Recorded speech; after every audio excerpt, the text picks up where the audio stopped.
ಚಿತ್ರದುರ್ಗದಲ್ಲಿ ಯಡಿಯೂರಪ್ಪನವರ ಅಭಿಮಾನೋತ್ಸವ ಯಾವ ಮಟ್ಟಕ್ಕೆ ಕ್ರೇಜ್ ಅನ್ನ ಹುಟ್ಟು ಹಾಕಿದೆ ಅಂತ ಅಂದ್ರೆ ಅದು ಬೇರೆಯದ್ದೇ ಲೆವೆಲ್.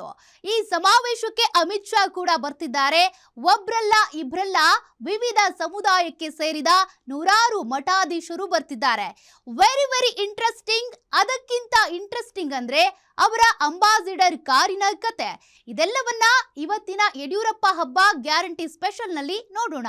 ನಾನು ಸೌಖ್ಯ ಸೊರಬ.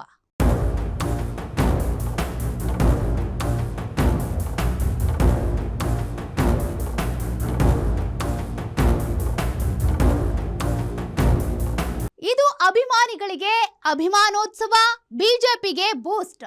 ರಾಜ್ಯದಲ್ಲಿ ಪಕ್ಷವನ್ನ ಕಟ್ಟಿದ ನಾಯಕನೊಬ್ಬನಿಗೆ ಅವರ ಪಕ್ಷದವರಷ್ಟೇ ಅಲ್ಲದೆ ಬೇರೆ ಪಕ್ಷದವರು ಅಭಿನಂದಿಸೋದು ಅಂದ್ರೆ ಅದು ಸುಮ್ಮನೆ ಮಾತಲ್ಲ. ಹೀಗಾಗಿನೇ ಇದು ಯಡಿಯೂರಪ್ಪ ಹಬ್ಬ.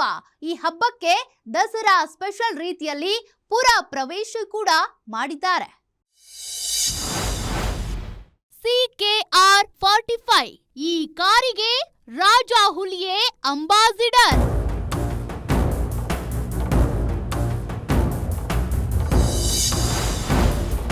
ಅಭಿಮಾನೋತ್ಸವದಲ್ಲಿ ನೂರಾರು ಮಠಾಧೀಶರು ಉಗೆ ಉಗೆ ಯಡಿಯೂರಪ್ಪ.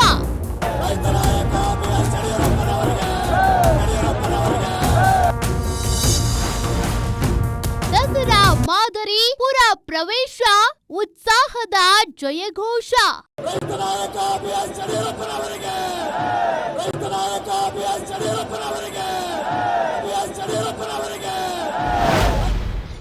ಚಿತ್ರದುರ್ಗ ಹೊಳಲ್ಕೆರೆ ರಸ್ತೆಯಲ್ಲಿನ ಕನಕ ಸರ್ಕಲ್ನಿಂದ ಆರಂಭವಾದ ಯಡಿಯೂರಪ್ಪ ಅಭಿಮಾನೋತ್ಸವ ಮೈಸೂರು ದಸರಾ ಮೆರವಣಿಗೆ ನೆನಪಿಸಿದ್ರೆ ಆಶ್ಚರ್ಯವಿಲ್ಲ.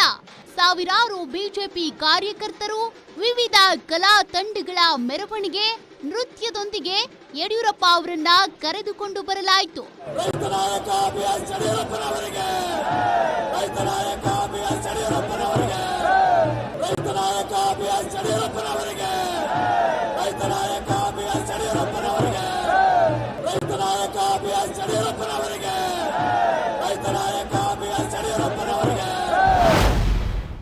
ಚಿತ್ರದುರ್ಗ ಅಂದ್ರೆ ಮದಕರಿ ನಾಯಕ ಆಳಿದ ಊರು. ಈ ಜಿಲ್ಲೆಗೆ ಬರವನ್ನ ನೀಗಿಸಿದ್ದವರು ಯಡಿಯೂರಪ್ಪ. ಅದು ಭದ್ರಾ ಮೇಲ್ದಂಡೆ ಯೋಜನೆಯ ಕೊಡುಗೆ.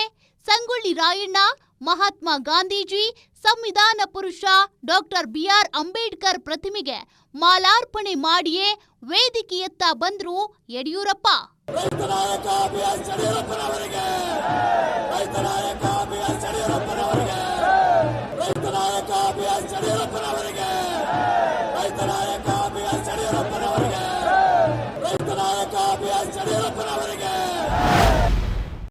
ಸಾವಿರದ 8 ಮಹಿಳೆಯರು ಕುಂಭ ಹೊತ್ತು ಸಾಗಿದ್ರೆ 500 ರೈತರು ನೇಗಿಲು ಹೊತ್ತು ನಡೆದ್ರು. 250ಕ್ಕೂ ಹೆಚ್ಚು ಹೆಣ್ಣು ಮಕ್ಕಳು ವನಕ್ಕೆ ಓಬವ್ವನ ವೇಷ ತೊಟ್ಟು ಕಂಗೊಳಿಸಿದ್ರು.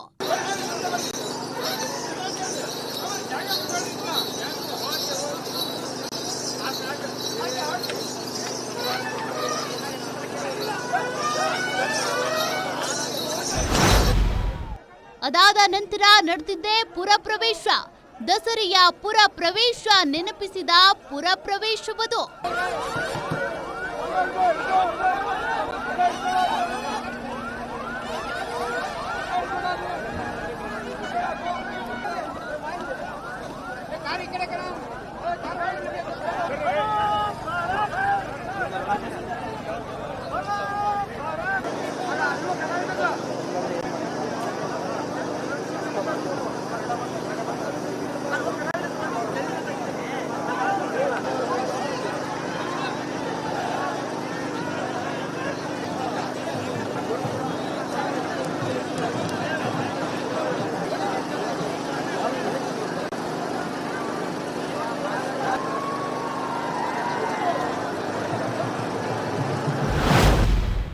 ಅಭಿಮಾನೋತ್ಸವದ ಉದ್ಘಾಟನೆ ಮಾಡುವುದು ಕೇಂದ್ರ ಗೃಹ ಸಚಿವ ಅಮಿತ್ ಶಾ. ಮೋದಿಯವರೊಂದಿಗೆ ಸರಿಸಮವಾಗಿ ಹೆಗಲು ಕೊಟ್ಟು ಪಕ್ಷ ಸಂಘಟನೆ ಮಾಡಿರುವ ಅಮಿತ್ ಶಾ ಪಶ್ಚಿಮ ಬಂಗಾಳದಲ್ಲಿ ಪ್ರಮಾಣ ವಚನ ಮುಗಿಸಿ ಯಡಿಯೂರಪ್ಪನವರ ಅಭಿಮಾನೋತ್ಸವ ಉದ್ಘಾಟನೆ ಮಾಡಲಿದ್ದಾರೆ. ಅಧ್ಯಕ್ಷತೆ ವಹಿಸಲಿರುವುದು ಗೋವಿಂದ ಕಾರಜೋಳ. ಇನ್ನು ವೇದಿಕೆ ಮೇಲೆ ಯಡಿಯೂರಪ್ಪನವರೊಂದಿಗೆ ಕೆಲಸ ಮಾಡಿದ ಕೇಂದ್ರ ಸಚಿವ ಕುಮಾರಸ್ವಾಮಿ, ಪ್ರಹ್ಲಾದ್ ಜೋಶಿ, ಬಿಜೆಪಿ ರಾಜ್ಯಾಧ್ಯಕ್ಷ ವಿಜಯೇಂದ್ರ, ಮಾಜಿ ಸಿಎಂಗಳಾದ ಜಗದೀಶ್ ಶೆಟ್ಟರ್, ಬಸವರಾಜ ಬೊಮ್ಮಾಯಿ, ಡಿವಿ ಸದಾನಂದಗೌಡ ಇರ್ತಾರೆ. ಕೇಂದ್ರ ಸಚಿವರಾದ ವಿ ಸೋಮಣ್ಣ, ಶೋಭಾ ಕರಂದ್ಲಾಜೆ, ವಿರೋಧ ಪಕ್ಷದ ನಾಯಕರಾದ ಆರ್ ಅಶೋಕ್, ಛಲವಾದಿ ನಾರಾಯಣಸ್ವಾಮಿಯವರು ಇರ್ತಾರೆ.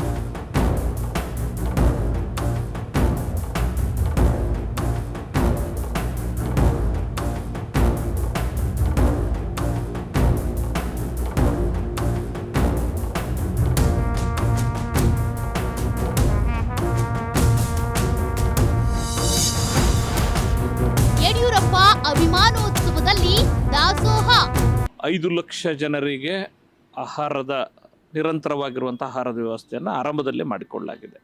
ಎಲ್ಲರೂ ಕೂಡ ಬಂದಿರೋರಿಗೆ ಯಡಿಯೂರಪ್ಪನವರು ಅಂತ ಹೇಳಿದ್ರೆ, ಈ ಯಡಿಯೂರಪ್ಪನವ್ರ ಮನೆಗೆ ಯಾರ್ಯಾರು ಹೋಗಿದ್ದಾರೆ ಅವರೆಲ್ಲರೂ ಗೊತ್ತಿರುತ್ತೆ. ಒಂದು ರೀತಿ ದಾಸೋಹದ ಕಲ್ಪನೆ ಬರೋ ರೀತಿಯಲ್ಲಿ ಜೀವನ ನಡೆಸಿರುವಂಥ ವ್ಯಕ್ತಿ. ಬಂದಿರೋರು ಯಾರೂ ಉಪವಾಸ ಹೋಗಬಾರದು ಅನ್ನುವಂಥ ಹಿನ್ನೆಲೆಯಲ್ಲಿ ಆರಂಭದಲ್ಲಿ ಮೊದಲೇ ಬಾರಿಗೆ 5 ಲಕ್ಷ ಸಾಯಂಕಾಲದವರೆಗೂ ನಿರಂತರವಾಗಿ ಊಟ ಉಪಹಾರದ ವ್ಯವಸ್ಥೆಯನ್ನು ಮಾಡಿಕೊಳ್ಳಲಾಗಿದೆ. ಯಡಿಯೂರಪ್ಪನವರ ಮನೆಗೆ ಹೋದವರು ಹೊಟ್ಟೆ ತುಂಬಾ ಊಟ ಮಾಡಿಕೊಂಡೇ ಬರಬೇಕು. ಬೆಳಗ್ಗೆನೋ ಮಧ್ಯಾಹ್ನವೋ ರಾತ್ರಿಯೇ ಆಗ್ಲಿ ಯಡಿಯೂರಪ್ಪ ಮನೆಗೆ ಹೋಗಿದ್ದೆ, ಹಸಿದುಕೊಂಡು ಬಂದೆ ಅಂತ ಹೇಳಿದ ಒಬ್ಬರೇ ಒಬ್ಬ ವ್ಯಕ್ತಿ ಸಿಕ್ಕೋದಿಲ್ಲ. ಅದನ್ನ ಅಭಿಮಾನೋತ್ಸವದಲ್ಲಿಯೂ ಕೂಡ ಮಾಡಲಾಗ್ತಿದೆ. ಲಕ್ಷಾಂತರ ಜನಕ್ಕೆ ಊಟ ಉಪಹಾರಕ್ಕೆಂದೇ 6 ಕಡೆ ಪ್ರತ್ಯೇಕ ವ್ಯವಸ್ಥೆ ಮಾಡಲಾಗಿದೆ. ಎಲ್ಲ ಅಡುಗೆಯವರು ಬಂದಿದ್ದಾರೆ. ಮತ್ತು ಒಂದೊಂದು ಅಡುಗೆ ಮನೆ ಹತ್ರ ಇಬ್ಬಿಬ್ಬರು ಬೆಂಗಳೂರಿನ ಶಾಸಕರ ವಾಲಂಟಿಯರ್ಸ್ 100 ಜನ ವಾಲಂಟಿಯರ್ಸ್ ಕೂಡ ಬರ್ತಾರೆ. ಯಾಕಂದರೆ ಬಂದಂಥವ್ರು ಕ್ಯೂ ನಿಲ್ಲಿಸೋದು, ಏನೂ ತೊಂದರೆ ಆಗಬಾರ್ದು, ಎಲ್ಲ ಬಿಸಿ ಬಿಸಿಯಾಗಿಯೇ ಅಡುಗೆ ಆಗಬೇಕು, ಒಂದೇ ಸರಿ ಮಾಡೋಂಗಿಲ್ಲ, ಅದು ಹಂತವಾಗಿ ಮಾಡ್ತಾ ಇರಬೇಕು, ಬಿಸಿ ಊಟನೇ ಕೊಡಬೇಕು ಅಂತಕ್ಕಂಥದ್ದು. ಸೊ ಮತ್ತು ಎಲೆಗಳು ಹಾಕೋದಕ್ಕೂ ಕೂಡ ದೊಡ್ಡ ದೊಡ್ಡ ಒಂದು ರೀತಿ ಬ್ಯಾರಿಕೇಡ್ ಮಾಡಿದ್ವಿ. ಅದರಲ್ಲೆಲ್ಲ ಕೂಡ ಎಲೆಗಳು ಹಾಕ್ಬೇಕು. ಸಾಮಾನ್ಯವಾಗಿ ಕಾರ್ಯಕ್ರಮ ಮುಗಿದ ಮೇಲೆ ಎಲ್ಲಲ್ಲೇ ಅಂದರೆ ಬಿಸಾಕಿ ಹೋಗ್ತಾರೆ. ಕಾರ್ಯಕ್ರಮ ಮುಗಿದ ಮೇಲೆ ಕೂಡ ಅದನ್ನು ಸ್ವಚ್ಛ ಮಾಡುವಂಥದ್ದಕ್ಕೂ ಕೂಡ ನಾವು ಒಪ್ಪಿಸ್ಕೊಂಡಿದ್ದೀವಿ. ಯಡಿಯೂರಪ್ಪ ಅಭಿನಂದನೆಗೆ ನೂರಾರು ಮಠಾಧೀಶರ ಆಶೀರ್ವಾದ. ಯಡಿಯೂರಪ್ಪ ಅಂದ್ರೆ ಲಿಂಗಾಯತ ಸಮುದಾಯಕ್ಕೆ ಸೀಮಿತವಾದವರಲ್ಲ. ಲಿಂಗಾಯತ, ಒಕ್ಕಲಿಗ, ದಲಿತ, ಕುಂಬಾರ, ವಾಲ್ಮೀಕಿ, ಬೋವಿ, ಭಗೀರಥ, ಈಡಿಗ, ಮಡಿವಾಳ, ಲಂಬಾಣಿ, ಪಂಚಮಸಾಲಿ, ಕುರುಬ, ವಿರಕ್ತ ಮಠಗಳು, ಜೈನ ಪೀಠಗಳು ಸೇರಿದಂತೆ ನೂರಾರು ಮಠಾಧೀಶರು ವೇದಿಕೆಯಲ್ಲಿರ್ತಾರೆ. ಅವರೆಲ್ಲರ ದಿವ್ಯ ಸಾನ್ನಿಧ್ಯದಲ್ಲಿ ಈ ಅಭಿಮಾನೋತ್ಸವ ನೆರವೇರಲಿದೆ.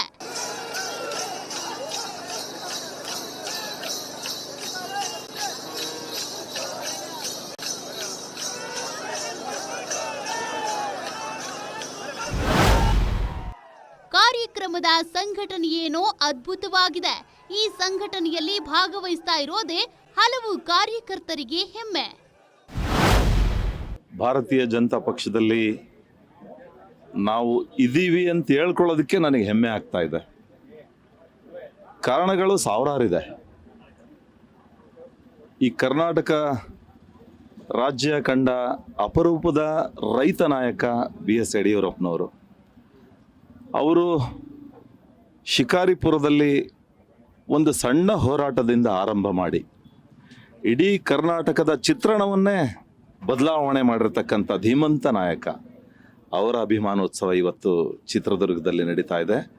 ಒಂದೊಂದು ಜಾತಿಯ ಕುಲಗುರುಗಳನ್ನು ಹೊಂದಿರುವಂಥ ಮಠಗಳು ಇವತ್ತು ಅಭಿವೃದ್ಧಿಯನ್ನು ಕಂಡು ಆ ಜನಾಂಗದಲ್ಲಿ ಸಂಘಟನೆ ಮತ್ತು ಸಂಸ್ಕಾರವನ್ನು ತರಲಿಕ್ಕೆ ಭಾಳಷ್ಟು ಶ್ರಮ ಪಡ್ತಾ ಇದ್ದಾವೆ. ಅಂತೆಲ್ಲ ಪೂಜ್ಯರು ಸಹ ಇವತ್ತು ನಾಳಿನ ಕಾರ್ಯಕ್ರಮದಲ್ಲಿ ನಾಡಿನ ಸಾವಿರ ಸ್ವಾಮೀಜಿಯವರು ಭಾಗವಹಿಸ್ತಾ ಇದ್ದಾರೆ. ನಾವು 100 ವರ್ಷಗಳ ಕಾಲ ಬರಗಾಲದಲ್ಲಿ 70 ವರ್ಷ ಬರಗಾಲವನ್ನೇ ಅನುಭವಿಸ್ತಿರ್ತದ್ದು. 70% ಬರಗಾಲ ಅನಿಸೋದು ಈ ಜಿಲ್ಲೆಗೆ ನೀರಾವರಿ ಹೋರಾಟವನ್ನು ಕಳೆದ 4-6 ದಶಕಗಳಿಂದ ಮಾಡಿದಂಥದ್ದು. ಆದರೆ ಯಡಿಯೂರಪ್ಪನವರು ಮುಖ್ಯಮಂತ್ರಿ ಆದ ಸಂದರ್ಭದಲ್ಲಿ ಭದ್ರಾ ಮೇಲ್ದಂಡೆ ಯೋಜನೆಯನ್ನು ಜಾರಿಗೊಳಿಸಿದಂಥ ಕೀರ್ತಿ ನಮ್ಮ ಚಿತ್ರದುರ್ಗದ ಭಗೀರಥ ಯಡಿಯೂರಪ್ಪನವರು ಅಂತ ಹೇಳಲಿಕ್ಕೆ ನಾನು ಇಚ್ಛೆ ಪಡ್ತೇನೆ. ಯಡಿಯೂರಪ್ಪನವ್ರು ಯಾವತ್ತು ಮುಖ್ಯಮಂತ್ರಿ ಆದಾಗಲೂ ಸತತವಾಗಿ ನಾವು ನೀರು ಯಾಕೆಂದರೆ ಮಳೆನ ಎಂದೂ ನಾವು ಆರ್ಭಟ ಮಾಡ್ಕೊಂಡಿಲ್ಲ. ಮಳೆ ಅರ್ಪಡಿಸಿ ನಮಗೆ ಎಲ್ಲ ಜನ ಅತಿ ಹೆಚ್ಚಿನ ಬೆಳೆಯನ್ನು ಬೆಳೆದಿದ್ದೀವಿ. ಇಂದು ನಮಗೆ ಬರಗಾಲ ಅಂತಕ್ಕದ್ದೇ ಯಡಿಯೂರಪ್ಪನವ್ರ ಕಾಲದಲ್ಲಿ ಮುಖ್ಯಮಂತ್ರಿ ಆದಾಗ ನಾವು ನೋಡೇ ಇಲ್ಲ. ಈಗ ಈ ವರ್ಷ ನೋಡಿ ಇಲ್ಲಿವರೆಗೂ ನಮಗೆ ಬರಗಾಲದ ಪರಿಸ್ಥಿತಿ ಬೇಗ ತೋರಿಸ್ತಾ ಇದೆ. ಯಡಿಯೂರಪ್ಪಗೆ ಹುಟ್ಟುಹಬ್ಬದ ಶುಭ ಹಾರೈಸಿದ್ದ ನರೇಂದ್ರ ಮೋದಿ. कर्नाटक के लोकप्रिय जननेता बीएस येदियुरप्पा जी का जन्मदिन है। मैं उनकी लंबी आयु की कामना करता हूं। उन्होंने अपना जीवन गरीबों के कल्याण के लिए, किसानों के कल्याण के लिए समर्पित किया है। साथियों, मेरी आप सबसे एक विनती है, आप करेंगे? अगर आपके पास मोबाइल फोन है तो मोबाइल फोन निकाल करके उसकी फ्लैश लाइट शुरू करिए और येदियुरप्पा जी का सम्मान कीजिए। येदियुरप्पा जी के सम्मान में सब लोग हर एक के मोबाइल पर फ्लैश लाइट चलना चाहिए, येदियुरप्पा जी के सम्मान में चलना चाहिए। 50-60 साल का सार्वजनिक जीवन, अपनी पूरी जवानी एक विचार के लिए खपा दी है। हर कोई अपने मोबाइल फोन का फ्लैश लाइट चालू करके आदरणीय येदियुरप्पा जी का सम्मान करे। ಇದು ಯಡಿಯೂರಪ್ಪ ಹುಟ್ಟುಹಬ್ಬದ ದಿನದ ವೇಳೆ ಯಡಿಯೂರಪ್ಪನವರ ಸಾಧನೆಯನ್ನ ಸಾವಿರಾರು ಜನರ ಎದುರು ಹೆಮ್ಮೆಯಿಂದ ಹೇಳಿಕೊಂಡಿದ್ದ ಮೋದಿ, ಯಡಿಯೂರಪ್ಪನವರ ಬದುಕು, ಸಾಧನೆ ಪ್ರತಿಯೊಬ್ಬರಿಗೂ ಪ್ರೇರಣೆ ಅಂತ ಹಾಡಿ ಹೊಗಳಿದ್ರು. ಕೇವಲ ಮೋದಿಯವರಷ್ಟೇ ಅಲ್ಲ, ಬಿಜೆಪಿಯ ಕಡು ವಿರೋಧಿಗಳಿಗೂ ಯಡಿಯೂರಪ್ಪ ಒಳ್ಳೆಯದನ್ನೇ ಮಾಡಿದ್ದಾರೆ. ಅದನ್ನ BL ಸಂತೋಷ್ ಅವರು ವರ್ಣಿಸೋದು ಹೀಗೆ. ಬಜೆಟ್ ನಲ್ಲಿ ಕೃಷಿ ಬಜೆಟ್, ಹಸಿರು ಬಜೆಟ್ ಮೊದಲನೇ ಬಾರಿಗೆ ತಗೊಂಡು ಬಂದು ಬಜೆಟ್ ಒಳಗಡೆ ಒಂದು ಕೃಷಿ ಬಜೆಟ್ ಅನ್ನ ಮಂಡಿಸಿರ್ತಕ್ಕಂಥವ್ರು ಸನ್ಮಾನ್ಯ ಯಡಿಯೂರಪ್ಪನವರು. ರಾಜ್ಯದ ಅಭಿವೃದ್ಧಿಗೆ ಅನೇಕ ತಿರುವುಗಳನ್ನ ಕೊಟ್ಟಿರ್ತಕ್ಕಂಥವ್ರು ಸನ್ಮಾನ್ಯ ಯಡಿಯೂರಪ್ಪನವರು. ಬಹಳ ದೊಡ್ಡ ದೊಡ್ಡ ಮಾತುಗಳನ್ನ, ಬಹಳ ಬಂಡತನದ ಮಾತುಗಳನ್ನ ಇವತ್ತು ಅನೇಕ ಕಡೆಗಳಲ್ಲಿ ನಮಗೆ ಕೆಲವರ ಬಾಯಿಗಳಿದ್ದ ಕೇಳಕ್ಕೆ ಅಂತ ಬರ್ತಾರೆ. ಅಂಥವ್ರಿಗೂ ನಿಮಗೂ ಎಲ್ರಿಗೂ ನಾನು ಹೇಳಕ್ಕೆ ಅಂತ ಬಯಸೋದು, ಕೊರಟಗೆರೆ ಅನ್ನುವಂಥ ಊರಿನಲ್ಲಿ ತುಂಬಾ ಸಲ ಆಯ್ಕೆ ಆದವ್ರು ಏನೂ ಮಾಡದೇ ಇದ್ದಾಗ ಯಡಿಯೂರಪ್ಪನವ್ರ ಕಾಲದಲ್ಲಿ Koratagere main road double road ಆಯ್ತು. 40 ವರ್ಷ 50 ವರ್ಷ ಒಂದೇ ಕುಟುಂಬದವ್ರು ಆಯ್ಕೆ ಹಾಕೊಂಡು ಬರ್ತಾ ಇದ್ದಂತ ಜೇವರ್ಗಿಯಲ್ಲಿ ಬಸ್ ಸ್ಟ್ಯಾಂಡ್ ಕಟ್ಟಿಸಕ್ಕೆ ಯಡಿಯೂರಪ್ಪನವರೇ ಬರ್ಬೇಕಾಯ್ತು. ಗುಲ್ಬರ್ಗ ನಮ್ದೇ, ಗುಲ್ಬರ್ಗದ ಮುಖಾಂತರ ದೇಶವನ್ನ ಆಳ್ತೀವಿ ಅಂತ ಹೊರಟ್ಕೊಂಡಿರ್ತಕ್ಕಂಥ ಒಂದು ಕುಟುಂಬದವರು 50 ವರ್ಷದಿಂದ ಅಲ್ಲಿರ್ತಕ್ಕಂಥ ದಲಿತರನ್ನ, ಸಾಮಾನ್ಯ ಜನರನ್ನ ಶೋಷಣೆ ಮಾಡ್ತಾ ಇರ್ಬೇಕಾದ್ರೆ ಅವ್ರ ಎಲ್ಲಾ ಕಾನ್ಸ್ಟಿಟ್ಯೂನ್ಸಿಗಳಲ್ಲಿ ಮೈನ್ ರೋಡ್ ನಲ್ಲಿ ಡಬಲ್ ರೋಡ್ ಮಾಡಕ್ಕೆ ಯಡಿಯೂರಪ್ಪನವರೇ ಬರಬೇಕಾಗಿತ್ತು. ಅವ್ರ ಕೈಲಿ ಬರಕಾಗಿಲ್ಲ, ಅವ್ರ ಹಣೆಯಲ್ಲಿ ಬರೀಲಿಲ್ಲ ಅಭಿವೃದ್ಧಿ. ಯಾಕಂದ್ರೆ ಅಧಿಕಾರ ಅಂದ್ರೆ ಅದು ಅಭಿವೃದ್ಧಿಗೆ ಅನ್ನೋದನ್ನೇ ಮರ್ತೋಗಿರ್ತಕ್ಕಂಥವ್ರು ಆಳಿದ್ದಿದ್ದು ಇವ್ರುಗಳೆಲ್ಲ ಬರೋವರೆಗೆ ಅಂತಾರೆ. ಆ ಎಲ್ಲ ಮಾಡಕ್ಕೆ ಯಡಿಯೂರಪ್ಪನವ್ರು ಬರಬೇಕಾಯ್ತು ಆ ಕಾಲದಲ್ಲಿ. ಇವತ್ತು ಅಂಥವ್ರಿಗೆ ಸನ್ಮಾನ ನಡೀತಾ ಇದೆ ಅಂತಕ್ಕಂಥದ್ದು ಕೂಡ ನಾನು ಅನ್ಕೊಳ್ತೀನಿ, ನಮ್ಮೆಲ್ರಿಗೂ ಕೂಡ ಒಂದು ಪಾಲ್ಗೊಳ್ಳಿಕ್ಕೆ ಸದವಕಾಶ ಅಂತ ಅನ್ಕೊಳ್ತೀನಿ.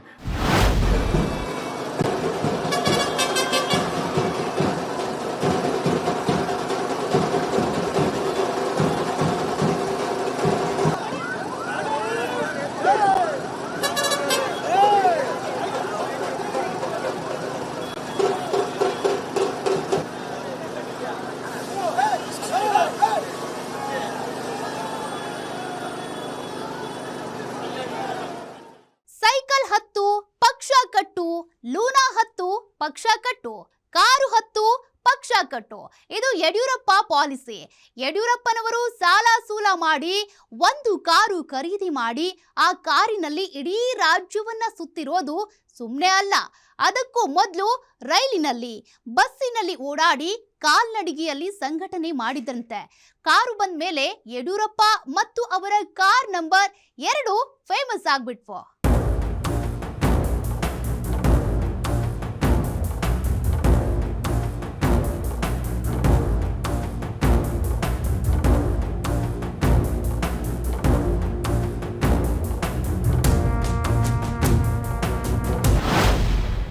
ಈ ಸಮಾವೇಶದಲ್ಲಿ ಎಲ್ಲರನ್ನೂ ಆಕರ್ಷಣೆ ಮಾಡ್ತಾ ಇರೋದು ಒಂದು ಕಾರು. ಆ ಕಾರಿನ ನಂಬರ್ CKR 45. ಈ ಕಾರ್ ಹೆಸರು ಕೇಳಿದ್ರೆ ಸಾಕು ಬಿಜೆಪಿಯವರು ರೋಮಾಂಚನಗೊಳ್ತಾರೆ. ಯಾಕಂದ್ರೆ ಈ ಕಾರ್ಗೆ brand ambassador BS Yediyurappa.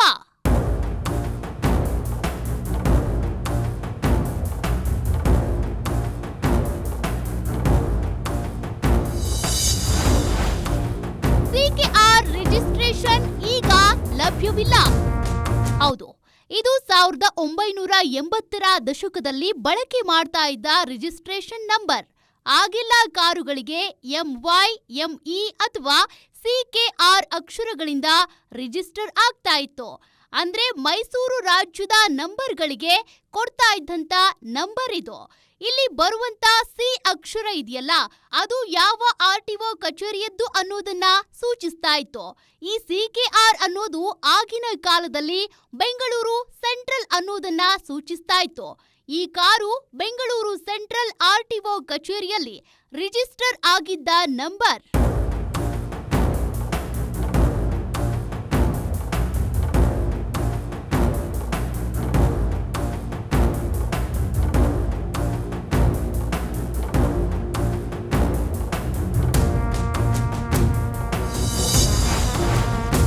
CKR 45 ambassador ಕಾರ್ಗೆ ಯಡಿಯೂರಪ್ಪ ಬ್ರ್ಯಾಂಡ್ ಅಂಬಾಸಿಡರ್. ರಾಜ್ಯದಲ್ಲಿ ಯಡಿಯೂರಪ್ಪನವ್ರನ್ನ, ಸನ್ಮಾನ್ಯ BS ಯಡಿಯೂರಪ್ಪನವ್ರನ್ನ, ರೈತ ನಾಯಕನನ್ನ ಯಾವ ರೀತಿ ಈ ನಾಡಿನ ಜನ ಪ್ರೀತಿ ಮಾಡ್ತಾರೋ, ಗುರುತಿಸ್ತಾರೋ, ಈ ನಮ್ಮ ಯಡಿಯೂರಪ್ಪನವರು ಬಳಸಿರ್ತಕ್ಕಂಥ ಅಂಬಾಸಿಡರ್ ಕಾರ್ CKR 45 ಇದನ್ನು ಕೂಡ ಎಲ್ಲರೂ ಕೂಡ ಪತ್ತೆ ಹಚ್ತಾರೆ, ಗುರುತಿಡಿತಾರೆ. ಈ ಕಾರ್ ಬಂತಂದ್ರೆ ಯಡಿಯೂರಪ್ಪ ಬಂದ್ರು ಎಂದೇ ಅರ್ಥ. ಆಗ ಬಿಜೆಪಿ ಕಾರ್ಯಕರ್ತರ ಉತ್ಸಾಹ ಡಬಲ್ ಆಗ್ತಾ ಇತ್ತು.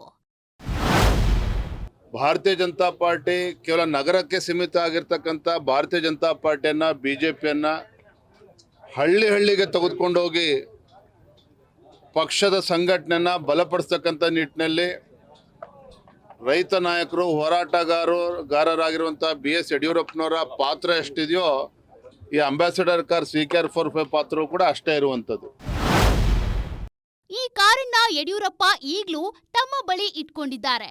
ಸವಿ ನೆನಪಿಗಾಗಿ ಇದ್ದ ಈ ಕಾರು ಈಗ ನಡೀತಾ ಇರೋ ಅಭಿಮಾನೋತ್ಸವದ ಪ್ರಮುಖ ಆಕರ್ಷಣೆ. ಕಾರ್ಯಕರ್ತರು ಬಂದು ಈ ಕಾರ್ ಬಳಿ ನಿಂತು ಕೂತು ಫೋಟೋ ತೆಗೆಸಿಕೊಳ್ತಿದ್ದಾರೆ. ಈಗಾಗಲೇ ಯಡಿಯೂರಪ್ಪನವರು ಪಕ್ಷ ಕಟ್ಟುವಂತಹ ನಿಟ್ಟಿನಲ್ಲಿ ಬಳಸಿದಂತಹ ಅವರ ಅಂಬಾಸಿಡರ್ ಕಾರನ್ನು ಕೂಡ ಈಗಾಗಲೇ ಪ್ರದರ್ಶನಕ್ಕಿಟ್ಟಿರುವಂಥದ್ದು. ಇದೇ ಕಾರಿನಲ್ಲಿ 16 ವರ್ಷಗಳ ಕಾಲ ಯಡಿಯೂರಪ್ಪನವರು ಏನು ಆರಂಭದಲ್ಲಿ ಪಕ್ಷ ಕಟ್ಟಲಿಕ್ಕೆ ಓಡಾಡಿದಂತಹ ಕಾರು, ಏನು ಇದರ ನಂಬರನ್ನು ನೋಡ್ತಾ ಇರ್ಬೋದು, CKR 45 ಅನ್ನುವಂತಹ ನಂಬರಿನ ಈ ಒಂದು ಕಾರು ಇಡೀ ರಾಜ್ಯದಾದ್ಯಂತ ಆರಂಭಿಕ ದಿನಗಳಲ್ಲಿ ಇದೇ ಕಾರಿನಲ್ಲಿ ಅವರು ರಾಜ್ಯವನ್ನ ಸುತ್ತಾಟ ಮಾಡಿ ಏನು ತಳಮಟ್ಟದಲ್ಲಿ ಪಕ್ಷವನ್ನ ಕಟ್ಟಲಿಕ್ಕೆ ಇದೇ ಒಂದು ಕಾರಿನಲ್ಲಿ ಅವರು ಓಡಾಟವನ್ನ ಮಾಡಿದ್ರು. ಈ ಕಾರ್ಗೆ ಒಂದು ಚಂದದ ಇತಿಹಾಸವೇ ಇದೆ. ಈ ಕಾರು ಕೂಡ ಯಡಿಯೂರಪ್ಪನವರ ಸಿಟ್ಟು, ಪ್ರೀತಿ ಎರಡನ್ನೂ ಪಡ್ಕೊಂಡಿದೆ. ಈ ಕಾರ್ನ ಡ್ರೈವರ್ ಈಗಲೂ ಆಕ್ಟಿವ್ ಇದ್ದಾರೆ. ನಾಯಕ್ ಅಂತ ಒಬ್ರಿದ್ರು, ದಕ್ಷಿಣ ಕನ್ನಡದವರು. ಅವರು ಚಾಲಕರಾಗಿ ಬಂದರು. ತದನಂತರದಲ್ಲಿ ನಮ್ಮ ಮಂಜಣ್ಣ ಅಂತ ಈಗಲೂ ಕೂಡ ನಮ್ಮ ಜೊತೆಲಿ ಇದ್ದಾರೆ, ಕುಟುಂಬದ ಸದಸ್ಯರಾಗಿದ್ದಾರೆ. ಅವರು ಕೂಡ 15 ವರ್ಷಗಳ ಕಾಲ ಕಾರನ್ನ ಚಾಲಕರಾಗಿ ಓಡಿಸಿದ್ದಾರೆ. ನಮ್ಮ ಶಂಕರ್ ಅವರು ನಮ್ಮ ಶಂಕರ್ ಅವರು ಕೂಡ ಸುಮಾರು 8-10 ವರ್ಷಗಳ ಕಾಲ ತಂದೆಯವರ ಸಾರಥಿ ಆಗಿರ್ತಕ್ಕಂಥವ್ರು. ಸಾಹೇಬ್ರ ಹತ್ರ ಫಸ್ಟ್ ನಾನು ಡ್ಯೂಟಿ ಬಂದಾಗ ಸಾಹೇಬರು MLA ಆಗಿದ್ರು ಅಷ್ಟೇ. ಆಮೇಲೆ ವಿರೋಧ ಪಕ್ಷ ನಾಯಕರಾದರು. ನಾವೊಂದು 25 ವರ್ಷದಿಂದ ಇಲ್ಲಿ ಸಾಹೇಬ್ರ ಸಂಸ್ಥೆ ಕೆಲಸ ಮಾಡ್ತೀನಿ. ಸಾಹೇಬ್ರ ಡ್ಯೂಟಿ ಇದ್ದೀನಿ. ಸಾಹೇಬ್ರ ಹತ್ರ 10 ವರ್ಷದಿಂದ ಅವ್ರ ಕಾರಲ್ಲಿ ಡ್ಯೂಟಿ ಮಾಡ್ತಾಯಿದ್ದೆ. ಫಸ್ಟು ಈ ಅಂಬಾಸಿಡರ್ ನಾನೇ ಓಡಿಸಿದ್ದು. ಅದಾದ ನಂತರ ಮಂಜಣ್ಣ ಅಂತ ನಮ್ಮ ಸ್ನೇಹಿತರು ಓಡಿಸ್ತಾಯಿದ್ರು. ಈಗ ನಾನೇ ಇದ್ದೀನಿ. ಈ ಗಾಡಿ ಸ್ವಲ್ಪ ಮಾಡಲಿಫಿಕೇಷನ್ ಮಾಡ್ಕೊಂಡು ಬಂದಿದ್ದೀನಿ. ಬಟ್ ಇಂಜಿನೆಲ್ಲ ಹಳೇದಿದೆ ಸರ್. ಅವ್ರ ಜೊತೆ ತುಂಬ ಒಟ್ಟು ಜೊತೆ ಇದೆ. ಈ ಕಾರ್ ಈಗಲೂ ಡ್ರೈವ್ ಮಾಡೋಕೆ ಪರ್ಫೆಕ್ಟ್ ಆಗಿದೆಯಂತೆ. ಸ್ವಲ್ಪ ಮಾಡ್ಯುಲೇಷನ್ ಮಾಡಿಸಿದ್ದಾರಂತೆ ಅಷ್ಟೇ.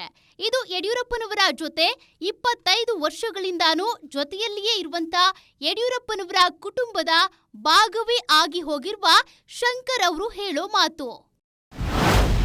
ರಾಜ್ಯ ಪ್ರವಾಸ ಒಂದು 8 ಸಲ ಮಾಡಿದ್ದೇನೆ ಸಾಹೇಬ್ರೊಟ್ಟಿಗೆ. ಬಿಜಾಪುರ, ಗುಲ್ಬರ್ಗ, ಬೀದರೆಲ್ಲ ಹೋಗಿದ್ದೇನೆ. ಈ ಕಡೆ ಮಂಗಳೂರೆಲ್ಲ ಹೋಗಿದ್ದೀನಿ ಸರ್. ಸಾಹೇಬ್ರೊಟ್ಟಿತ್ತು ನಾವು ಒಂಥರ ತಂದೆ ಮಗನ ಥರ ಸಮಾನ ನೋಡ್ಕೊಂಡಿದ್ದಾರೆ. ಯಾವತ್ತೂ ನಾನು ಡ್ರೈವರ್ ತಾವು ಕಂಡಿಲ್ಲ ಅವರು. ಊಟೋಪಚಾರ ಆಗಲಿ ಪರವಾಗಿಲ್ಲ, ಅವ್ರು ಫಸ್ಟ್ ನಮ್ಮನ್ನೇ ಕರೀತಾರೆ. ಫಸ್ಟ್ ಡ್ರೈವರ್ ಊಟ ಕೊಡಪ್ಪ ಅಂತ ಹೇಳಿದ್ರು. ಅಷ್ಟು ವಿಶ್ವಾಸ ಇದ್ದೀವಿ. ಮತ್ತು ನಮಗೆ ಯಾವ ಥರದ ದುರಭ್ಯಾಸ ಅವರಿಂದ ಕಲೀಲಿಲ್ಲ ನಾನು. ಇವತ್ತು ಡೈಲಿ ಅವರು ಶೇವಿಂಗ್ ಇಲ್ಲದೆ ಹೊರಗೆ ಬರೋಲ್ಲ. ಮತ್ತು ಡೈಲಿ ಸಪರೇಟರ್ಸ್ ಹಾಕ್ಕೊತಾರೆ. ಸೊ ನಾವು ಆ ಸಿಸ್ಟಮ್ ಕಲ್ತ್ಕೊಂಡಿದ್ದೀವಿ. ಬಟ್ ನಮಗೆ ತಂದೆ ಸಮಾನ ಅಂತ ಅಲ್ಲಿ ತಿಳ್ಕೊಂಡಿದ್ದೀವಿ ಸರ್. ಡ್ರೈವರ್ ಆಗಿದ್ದ ಶಂಕರ್ ಅವರು ಯಡಿಯೂರಪ್ಪನವರಿಂದ ಶಿಸ್ತು ಕಲ್ತಿದ್ದಾರೆ. ಯಡಿಯೂರಪ್ಪ ಕ್ಲೀನ್ ಶೇವ್ ಮಾಡದೆ ಹೊರಗೆ ಬರೋದಿಲ್ಲ. ಯಡಿಯೂರಪ್ಪ ಅವರನ್ನ ಕೊಳಕಾದ ಬಟ್ಟೆಗಳಲ್ಲಿ ನೋಡಿದವರಿಲ್ಲ. ಐರನ್ ಮಾಡಿದ ಸಫಾರಿ ಡ್ರೆಸ್ಸು ಅವರ ಟ್ರೇಡ್ ಮಾರ್ಕು. ದುರಭ್ಯಾಸಗಳೂ ಇಲ್ಲ. ಅವರ ಜೊತೆ ಕೆಲಸ ಮಾಡ್ತಾ ನಾವು ಅದನ್ನೇ ಕಲಿತ್ಕೊಂಡ್ವಿ ಅಂತಾರೆ ಶಂಕರ್. ರಾತ್ರಿ ಹೊತ್ತಿನಲ್ಲೂ ಪ್ರಚಾರ ಮಾಡ್ತಾ ಇದ್ದ, ಓಡಾಡ್ತಾ ಇದ್ದ ಯಡಿಯೂರಪ್ಪ ನಿದ್ರೆ ಮಾಡ್ತಾ ಇದ್ದದ್ದು ಕಡಿಮೆ ಅಂತೆ. ಟೂರ್ ತುಂಬ ಮಾಡಿದ್ದೀವಿ. ಮತ್ತು ಅವರು ಡೈಲಿ ಒಂದು 8-10 ಸಭೆ ಮಾಡ್ತಾ ಇದ್ರು. ಆ ಸಭೆ ಬರ್ಕೊತಾ ಇದ್ರು. ಮುಂದಿನ ಸಭೆಯಲ್ಲಿ ಯಾರಿಗೆ ಹೇಳಬೇಕು, ಅಲ್ಲಿ ಅಧ್ಯಕ್ಷ ಯಾರು ಉಪಾಧ್ಯಕ್ಷ ಬರ್ಕೊತಾ ಇದ್ರು. ಅವರಿಗೆ ರೈಟಿಂಗ್ ತುಂಬ ಇಷ್ಟ ಅವರಿಗೆ. ಮತ್ತು ಹೆಚ್ಚಿಗೆ ನಿದ್ದೆ ಅವ್ರು ಮಾಡ್ತಿರ್ಲಿಲ್ಲ. ನಮಗೂ ನೈಟ್ ನಾವು ಡ್ಯೂಟಿ ಮಾಡ್ತಾ ಇದ್ವಿ. ವೀಕ್ಷಕರೇ, ಯಡಿಯೂರಪ್ಪನವರಿಗೆ ಕಾರು ಬಂದಿದ್ದು ಶಾಸಕರಾದ ನಂತರ. ಅದಕ್ಕೂ ಮೊದಲು ಶಿವಮೊಗ್ಗದಲ್ಲಿ ಸೈಕಲ್ ಏರಿಯೇ ಪಕ್ಷ ಸಂಘಟಿಸ್ತಾ ಇದ್ದವರು ಯಡಿಯೂರಪ್ಪ. ಸೈಕಲ್ ಮೇಲೆಯೇ ವಿಧಾನಸೌಧಕ್ಕೆ ಯಾತ್ರೆ ಮಾಡಿದ್ರು. ಬಗರ್ ಹುಕುಂ ಹೋರಾಟ ಸೇರಿದಂತೆ ಎಲ್ಲದರಲ್ಲೂ ಅವರಿಗೆ ಜೊತೆಯಾಗಿದ್ದಿದ್ದು ಸೈಕಲ್. ಆದ್ರೆ ಈಗ ಆ ಸೈಕಲ್ ಇಲ್ಲ.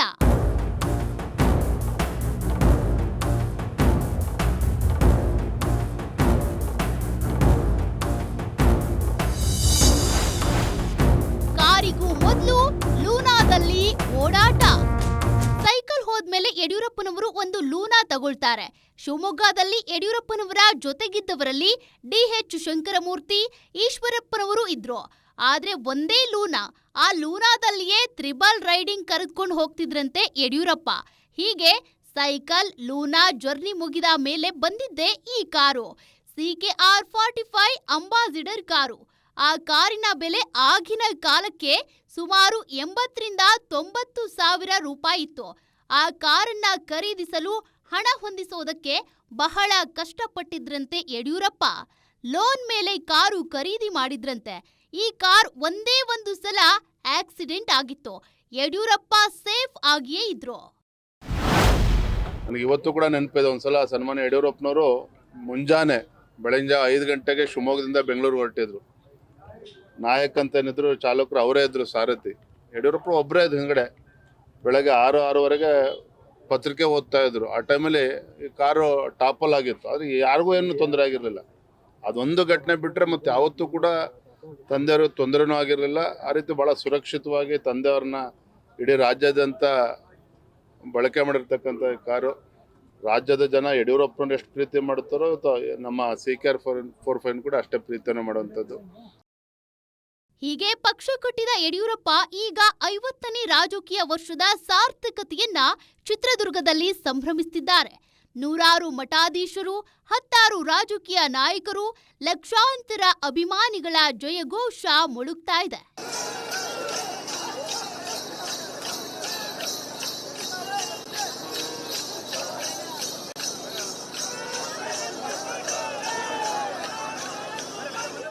ಯಡಿಯೂರಪ್ಪ ಅಭಿಮಾನಿಗಳ ಹಬ್ಬದ ಸ್ಪೆಷಲ್ ಇದು. ನೋಡ್ತಾ ಇರಿ ಗ್ಯಾರಂಟಿ ನ್ಯೂಸ್. ಸುದ್ದಿ ಖಚಿತ, ನ್ಯಾಯ ನಿಶ್ಚಿತ.